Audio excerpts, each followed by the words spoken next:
තැපැල්පතිට කියන්න ජනාධිපති තීන්දුවකට එකඟ වෙන්නේ නැත්නම් මට අලුත් තැපැල්පති කෙනෙක් හොයන්න වෙයි කියලා. කරුණාකරලා ඒ ඉඩම අරගන්න කියකෝ. ඒක නේ මට අහන්න මේක දෙනවද නැද්ද? නෑ මට ගොඩනැගිල්ලම ඕනේ. මොකද්ද මේ ඔයගොල්ලෝ කරන්නේ ඔච්චර කාල මම මෙතන කිව්වේ මුළු බිල්ඩිමම ඕනේ කියලා. අද කරනවද නැද්ද කියලා මට කියන්න. කරනවද නැද්ද?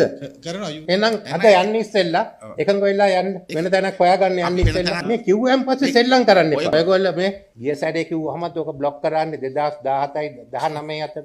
නැත්තම් මෙතන හෝටලයක් තියෙනවා. මෙතනත් යුක්‍රේන් එක විරුද්ධයි කියලා කියන්නේ. මේ සෙල්ලම මං එක්ක නම් කරන්න එපා. මේ මහනුවර ගොඩ නැගිල්ලත් ඕනේ හෝටලයක් කරන්න. ඒකත් මං කියලා තියෙන දැන් හරිද? ඒකටත් ලෑස්ති වෙන්න. මං ඒක ආපහු මේවා කරන්න එපා. ඔයගොල්ලෝ ඉඩම් දෙන්න ඕනේ කියලා දෙන්න. මේක ඔක්කොම මේවා කරලා සතියකින් ඉවර කරන්න. ඒ නිසා පාසල් පද්ධතිය පිළිබඳව නැවත සමාලෝචනය කරලා ඔගොල්ලෝ සලස්මක් ඉදිරිපත් කරන්න.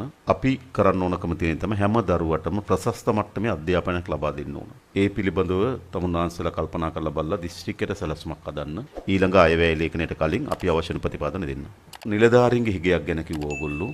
අපි ආණ්ඩුකාරතුමාටත් කිව්වා විශේෂයෙන්ම ටීఓ මහත්තුරු තාක්ෂණ නිලධාරීන්ගේ හිගය රජය ගැන ගත්තොත් හොඳට හිතන්න අපිට තියෙන නටබුන්නුණු රජයක්.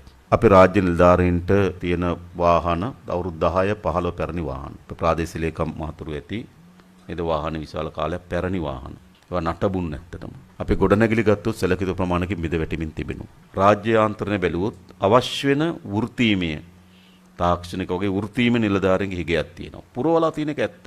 හැබැයි අවශ්‍ය වෙන මැද ලේයර් එකේ නිලධාරීන්ගේ හිගයක් තියෙනවා. අපි මුදුකාංග පද්ධති සිස්ටම් පද්ධති බැලුවොත් ඒවා යල් පැනලා තියෙනවා.